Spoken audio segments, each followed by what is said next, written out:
हमारी संस्कृति, हमारी पहचान।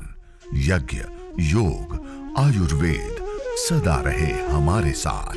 भारत के प्राचीन ग्रंथों एवं आधुनिक विज्ञान का दिव्य संगम, यज्ञ महिमा।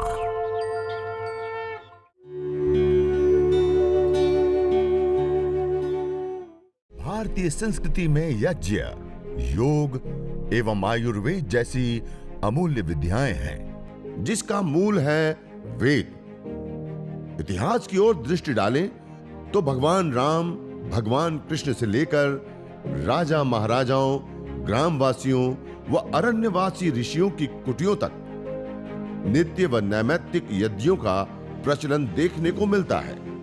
इससे अतिरिक्त जो हम बैठते हैं, वो बैठने की जो पूरी एक विधि होती है, वो बैठने की विधि के लिए हम पूर्वाभिमुख होकर के पश्चिम, हवन कुंड हमने रखा, पूर्वाभिमुख होकर के पश्चिम दिशा में हम बैठते हैं। हमारे सामने सूर्योदय होना चाहिए, इस प्रकार से पूर्वाभिमुख होकर के बैठते हैं हम। जो मुख्य रूप से घी की आहुति जिस साइड दी जाती है वो, और अन्य जो सज्जन परिवार के जन हैं वो वेदी के अन्य दिशाओं में बैठते हैं, और जो पूर्वाभिमुख होकर बैठते हैं वो घी की आहुति देंगे, और अन्य दिशाओं में बैठते हैं वो नॉर्मल आहुति देंगे। और एक घर में बच्चा से लेकर के हर कोई इस यज्ञ को, इस हवन को, इस अग्निहोत्र को कर सकता है। तो इस यज्ञ को, इस हवन को, इस अग्निहोत्र को बच्चे भी कर सकते हैं, वृद्ध माता पिता से लेकर के युवा भाई बहन सब लोग, पति पत्नी सब मिल करके इस यज्ञ को, हवन को, अग्निहोत्र को आप कर सकते हैं। इस यज्ञ हवन अग्निहोत्र के लिए जो आवश्यक महत्वपूर्ण जो चीजें थी वो मैंने आपके सामने रखने का प्रयास किया। अब आइए हम सब मिल करके इस यज्ञ को, इस हवन को करेंगे। एक तो विधि, समिधा, लकड़ी आप अपने पास में रख ले, आम, पीपल, बरगद, गुलर, पलाश जो हम वेदी के अंदर लगाए, इससे अतिरिक्त एक्स्ट्रा भी रखेंगे। जब हम आग बीच में शांत हो जा रही है, कम हो जा रही, तो बीच में भी आप लकड़ी लगा सकती है, हवन के मध्य में भी। तो ये तैयारी करने के बाद अब हम यज्ञ करेंगे, और यज्ञ में जैसे मैंने कहा पूर्वाभिमुख होकर के बैठना। इसी प्रकार हम जो कपड़े पहनते हैं वो कपड़े साफ सुथरे सुचारू हों, खुले परिधान हो, जींस पैंट आदि जो फुल टाइट होते हैं वो यज्ञ में हम विशेष रूप से प्रयोग नहीं करते। सामान्य रूप से कोई ऐसी परिस्थिति है तब कर लिया तो अलग बात है, बाकी हमारा रोज यज्ञ करें तो सामान्य वस्त्र हम पहने, जो भारतीय परिधान है वो खुले होते हैं। इसी प्रकार से जिस स्थान पे यज्ञ करते हैं वहां पर हम झाड़ू पोछा करके थोड़ा सा पवित्र शुद्ध स्थान बना करके वहां पे हम ये सारा सामान लगा करके और वहां पे हम यज्ञ करें। और इससे अतिरिक्त जो हम यज्ञ करते हैं उसके लिए हम पहले स्नान सुबह में करते हैं, तो स्नान आदि करके करें, और आगे पीछे शाम को आदि करें, तो कम से कम हाथ पैर आदि धो करके और आचमन अंग स्पर्श आदि की क्रिया करने के बाद ही हम यज्ञ को करें। और अपनी भावनाओं को, अपने विचारों को शुद्ध पवित्र रखते हुए, संपूर्ण विश्व की मंगल कामना की याचना करते हुए हम संकल्प पूर्वक इस यज्ञ हवन अग्निहोत्र को करें। तो आइए अब सभी लोग मिल करके हम इस यज्ञ को प्रारंभ करेंगे, हवन को करेंगे, अग्निहोत्र को करेंगे। तो सबसे पहले हम वेदी के अंदर किस प्रकार से समिधा आदि लगानी है वह आपको बताते हुए, कोई भी आपके पास जो भी लकड़ी है आप मेरे साथ साथ अपने घर में भी आप तैयारी करते जाएं।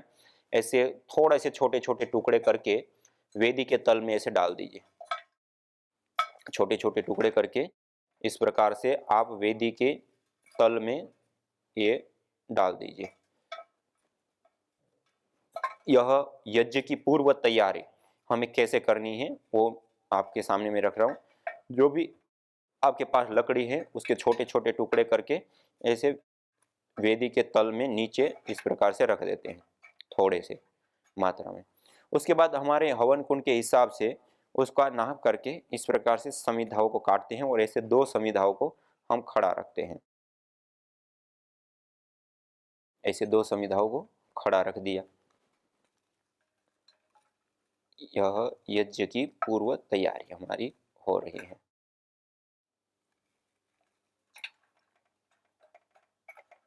ऐसे 2 खड़ी रख दी। इसके बीच में थोड़ा सा रुई लिया और रुई को पूरा फैला करके और इसके बीच में थोड़ी सी ऐसे रुई रख दीजिए, लगा दीजिए। और उसके ऊपर गाय का घी जो गर्म किया हुआ पिघला हुआ है उसको थोड़ा सा लिया और उसको इसके ऊपर सिंचित कर दीजिए। वो रुई जो हमने रखी, उस रुई को, बाती को आप इस प्रकार से गीला कर दें और समिधा जो हमने छोटी-छोटी रखी उसके ऊपर भी हल्का-सा घी डाल दें और 2 बड़ी समिधाएँ जो हमने रखी उसके ऊपर भी हल्का-हल्का आप डाल सकते हैं। ये हर रोज़ आप करने लगेंगे, फिर आपको करने की आवश्यकता नहीं रहेगी, आपको पता चल जाएगा और प्रैक्टिस हो जाती है। लेकिन आप पहली बार करते हैं तो इस प्रकार थोड़ा-सा घृत अवश्य सिंचित करके इस प्रकार से तैयारी कर लेवें। और दूसरा कपूर, कपूर की 1 या 2 टिकिया लेकर के उसको दबाते हैं तो पाउडर हो जाता है, चूर्ण हो जाता है। और उस पाउडर चूर्ण को उस रुई रखी उसके ऊपर भी, छविदा के ऊपर भी ऐसे थोड़ा-सा पाउडर करके ऐसे ऐसे बुरक दीजिए, थोड़ा-सा मात्रा में, 1 या 2 टिकिया लेकर के। और उसके पश्चात 1 या 2 टिकिया आप अलग से भी रख लें, जब हम अग्न्याधान करेंगे तब विशेष रूप से काम आएगी। तो ये कपूर एक आवश्यकता पड़ती है हमें। ये बाती रुई की जो हमने बनाई थी, ये बाती को नीचे से थोड़ी-सी मात्रा में ऐसे फैला देते, तो फैला देने से वो गिरती नहीं है, ऐसे ये हमने बाती लगा दी। और इसके अंदर भी आप गाय का घृत इस प्रकार से थोड़ा सिंचित कर दें, उसको गीला कर दें और दीपक में 2, 3, 4 चम्मच आवश्यकता अनुसार घी को रख दें। यह दीपक पूर्वक तैयारी हो गई। एक छोटे से पात्र के अंदर जल हमने रख लिया आचमन, अंग स्पर्श आदि की क्रियाओं के लिए। इसी प्रकार से हमने गाय का घी भी रख लिया, दीपक तैयार कर दिया, कलश में जल रख लिया जल सिंचन के लिए, एक छोटी सी प्लेट अवशिष्ट जल को डालने के लिए, आचमन अंग स्पर्श के लिए, एक प्लेट में सामग्री ली और एक प्लेट में समिधाएँ हमने रख ली। ये पूर्व की तैयारी हो गई। ये हमने वेदी के अंदर की पूर्व तैयारी कर ली। इससे अतिरिक्त हम समिधा दान करते हैं। समिधा दान करते हैं, उसके लिए आप इस लकड़ी को लीजिए और 4 और 4 8, इसको 8 अंगुल कहते हैं। 8 अंगुल की हम 3 समिधाएँ इस प्रकार से काट लेते हैं। ऐसे 8 अंगुल की 3 समिधाओं को ऐसे रख लीजिए अलग से, वेदी के हिसाब से विशेष रूप से 8, और एक कोई छोटा-सा एक अलग से और टुकड़ा हम रखेंगे।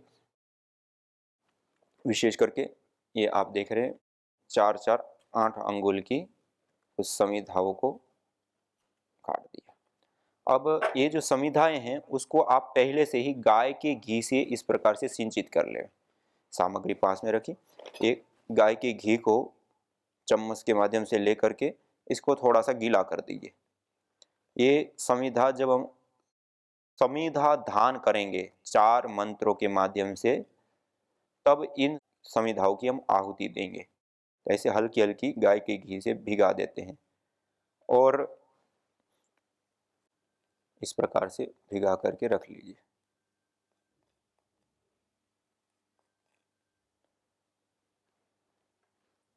ये 3 समिधाएँ 8-8 अंगुल की हमने अलग से गाय के घी से भिगा करके ये रख ली। और एक छोटा-सा टुकड़ा जो हम अग्न्याधान करेंगे तब उसके बीचों बीच हम रखेंगे, तो उसको विशेष रूप से थोड़ा गीला करके रखेंगे, जो अग्न्याधान अच्छी प्रकार से हो पाता है और अग्नि तुरंत प्रदीप्त हो जाती है और पूरे के पूरे सारी समिधाओं में अच्छे से लग जाती है। तो इस प्रकार से यह हमने समिधाओं को पहले से ही गाय के घृत से सिंचित करके हमें रखना होता है। ये यज्ञ की हम पूर्व तैयारी कर रहे हैं, अग्निहोत्र की, चिकित्सा यज्ञ की। ये हो गई हमारी पूर्व की तैयारी। एक छोटा-सा कोई सा कपड़ा आदि आप अपने पास रख लें, हाथ आदि, और कहीं घी वाला या कोई वो हाथ हो जाए तो उसको पोंछने के लिए। इसी प्रकार एक और अन्य नैपकिन आप इस प्रकार छोटा-सा कोई रख सकते हैं। जब आप आचमन, अंग स्पर्श आदि जब क्रियाएँ करते हैं तो उस समय हाथ आदि पोंछने के लिए। तो ऐसे 2 कपड़े या रुमाल, नैपकिन आप अपने पास रख लेवें। अब आइए सब लोग सीधा बैठते हुए यज्ञ करने के लिए सबसे पहले हम करते हैं मंगलाचरण। तो आइए आज हम सब मिलकर के संपूर्ण नेपाल वासी हमारे भाई बहन अपने अपने घर के अंदर हवन कर रहे हैं। हम यहाँ हरिद्वार बैठ करके हवन कर रहे हैं। हम सब मिल करके एक साथ इस यज्ञ को, इस हवन को अनुष्ठान की भांति करेंगे। तो यह पूर्व की तैयारी हमने कर ली है। अब पूर्व की तैयारी करने के पश्चात अब हम यज्ञ को प्रारंभ करेंगे। आइए सीधा बैठते हुए लंबा गहरा श्वास भरते हुए 3 बार ओम का उच्चारण करेंगे। ओ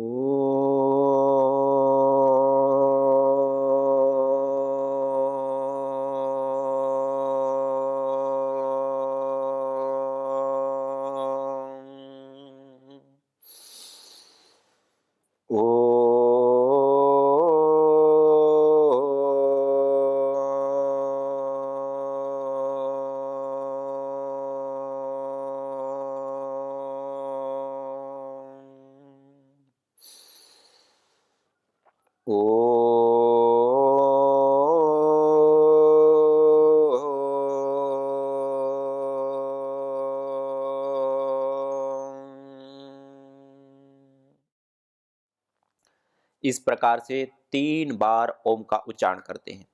इसको कहते हैं मंगलाचरण। 3 बार ओम का उच्चारण करने के बाद अब हम आचमन और अंग स्पर्श, जो पवित्रीकरण और शुद्धिकरण की प्रक्रियाएं होती हैं, उसको हम संपन्न करेंगे। अपनी दाएं हाथ की अंजलि में इस प्रकार जल ले लेंगे, राइट हैंड में ऐसे जल लेंगे। अब इसको नाली नुमा बनाते हुए 3 बार हम 3 मंत्रों का पाठ करेंगे। एक एक बार एक एक मंत्र के पश्चात इस जल का हम पान करेंगे, ओष्ठ के साथ लगाते हुए बिना चुस्की, आवाज करे बिना। और इस हाथ को फिर सिर के ऊपर नहीं लगाएंगे, पान करके फिर वापस ले आएंगे। ऐसे फिर दूसरी बार जल लेंगे। ऐसे 3 बार हम आचमन करते हैं। ओम अमृतोपस्तरणमसि स्वाहा। दूसरी बार जल लेंगे। ओम अमृतापिधानमसि स्वाहा। तीसरी बार जल लेंगे। ओम सत्यम यशः श्रीर्मयि श्री श्रयताम स्वाहा। 3 बार आचमन करने के बाद अब हस्त प्रक्षालन कर लेंगे। हाथ को धो लेंगे। जो छोटी सी प्लेट है, उस छोटी सी प्लेट के अंदर अवशिष्ट जल को ऐसे डाल देंगे। उसके बाद अब बाएं हाथ की अंजलि में जल लेंगे। पहले हमने दाएं हाथ अंजलि में लिया था, राइट हैंड में लिया था।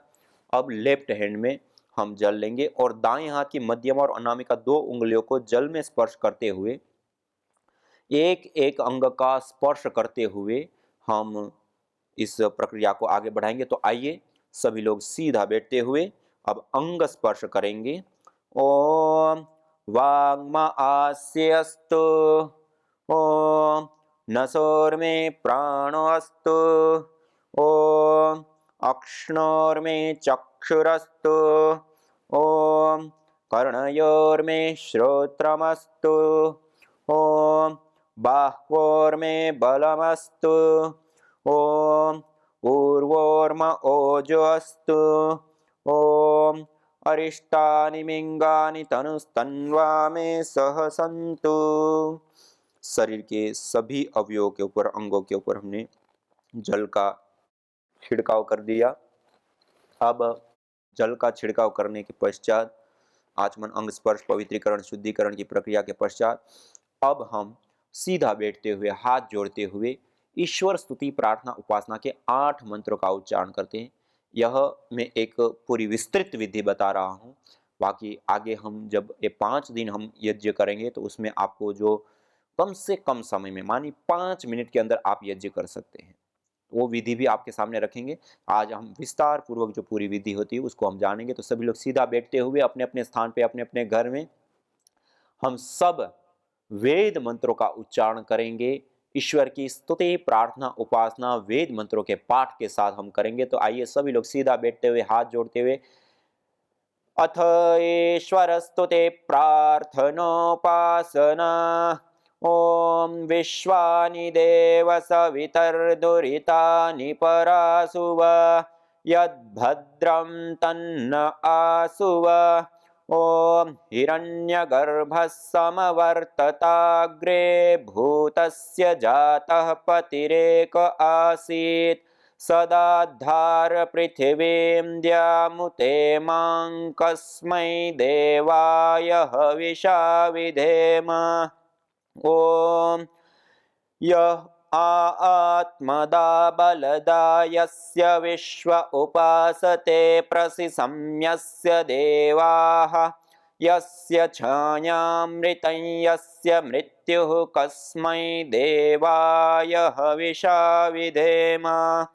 ओम यः प्राणतो निमिषतो महित्वैक इद्राजा जगतो बभूव।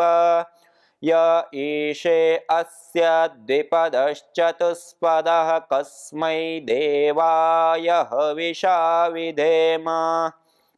ओम प्रजा ये नद्यो रुग्रा पृथिवी च दृढ़ा येन स्वस्तमितं येन नाकः। यो अंतरिक्षे रजसो विमानः कस्मै देवाय हविषा विधेम। ओम प्रजा आपते त्वदेतान्यन्यो विश्वा जातानि परिता बभूव यत्का आमास्ते जुहुमस्तन्नो अस्तु वयं स्यामपतयोरयिणा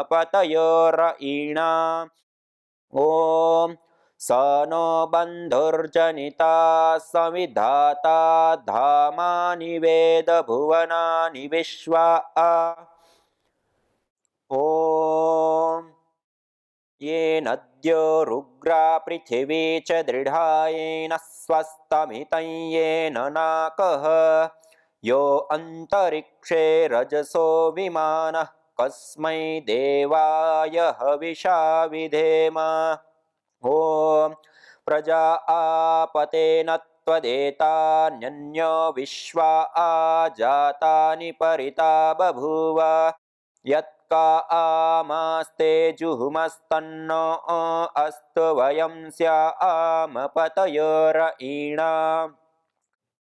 ॐ ये नद्यो रुग्रा पृथिवी च दृढायेन स्वस्तमितं येन नाकः यो अन्तरिक्षे रजसो विमानः कस्मै देवाय हविषा विधेम अग्नेनय सुपथाराये अस्मान् विश्वानि देव वयुनानि विद्वान् युयोध्यस्मज्जुहुराणमेनो भूयिष्ठान्ते नम उक्तिं विधेम इतेश्वरस्तुते प्रार्थनोपासना। इस प्रकार से ईश्वर स्तुति प्रार्थना उपासना के 8 मंत्रों का हमने श्रद्धा भाव के साथ हमने उच्चारण किया। ईश्वर स्तुति प्रार्थना उपासना के पश्चात अब हम दीप प्रज्वलन करते हुए इस यज्ञ को और आगे बढ़ाएंगे। तो अब आप माचिस अपने पास लेकर के और आचमन अंग स्पर्श के पात्रों को आप साइड में कर दें। अब हम दीप प्रज्वलन करेंगे 3 महाव्याहृतियों का उच्चारण करते हुए। ओम भूर्भुवः स्वः। दीप प्रज्वलन करेंगे, जो हमने दिया पहले से तैयार किया था। वो दीप प्रज्वलन करने के पश्चात अब हम इस यज्ञ को, हवन को, अग्निहोत्र को हम आगे बढ़ाएंगे। दीप प्रज्वलन के बाद कपूर को आप विशेष रूप से अपने पास में रख लेवें और कपूर को हम विशेष रूप से इस दीप के माध्यम से प्रदीप्त करते हुए वेदी के मध्य में हम रखेंगे। अगले मंत्र के माध्यम से ओम भूर्भुवः स्वर्द्योरिव भूम्ना पृथिवीव वरिम्ना तस्या आस्ते पृथिवी देव यजनी पृष्ठे अग्निमन्नादमन्नाद्यायादधे। वेदी के मध्य में इस प्रदीप्त कपूर को रख दीजिए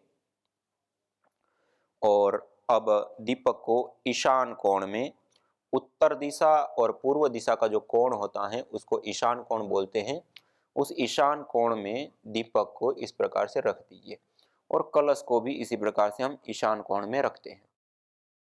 अब अगले मंत्र के माध्यम से जो हमने वेदी के मध्य में अग्नि का स्थापन किया, उसमें हम छोटी एक संविधा का टुकड़ा जो हमने विशेष रूप से गाय के घी के साथ सिंचित किया था उसको हम रखेंगे और उसके साथ साथ घी की आहुति आदि जो भी आवश्यक हो वो हम करेंगे।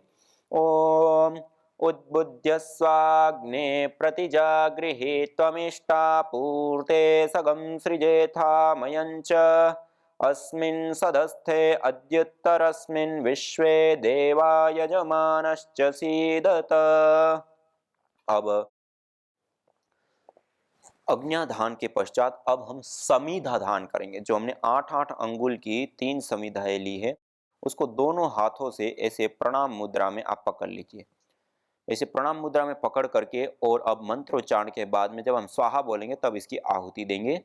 ओम अयंत इद्म आत्मा जात वेदस्तेनेध्यस्वर्धस्व चेद्वर्धय चास्मान् प्रजया पशुभिर्ब्रह्म वर्चसे नान्नाद्येन समेधय स्वाहा इदमग्नये जात वेदसे इदन्न मम।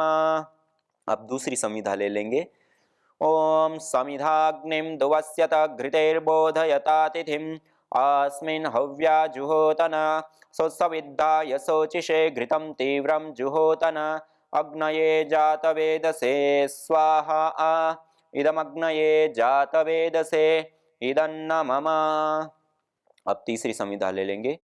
ओम तन्त्वा समिद्भिरंगिरो घृतेन वर्धयामसि बृहच्छोचायविष्ठ्य स्वाहा इदमग्नये अंगिरसे इदन्न मम। यह समिधाओं का आदान कर दिया। इस प्रकार से ये समिधाओं को हम चीनते हैं, चारों ओर से उसको अच्छे से हवा लगती, दो खड़ी दो आड़ी, दो खड़ी दो आड़ी, इस प्रकार से हम समिधाओं का चयन करते हैं। इस प्रकार संविधा लगाने पर वो अच्छे से अग्नि प्रदीप्त हो जाती हैं।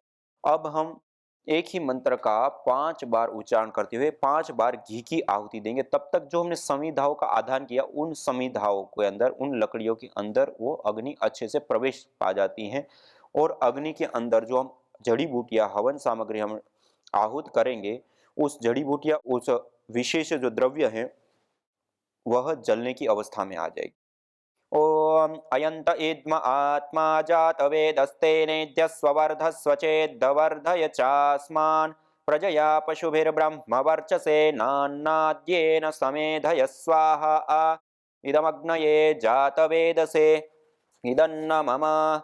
ओम अयंत इद्म आत्मा जातवेदस्तेनेद्यस्वर्धस्व चेद्वर्धय चास्मान् प्रजया पशुभिर्ब्रह्म वर्चसे नान्नाद्येन समेधय स्वाहा इदमग्नये जातवेदसे इदन्न मम।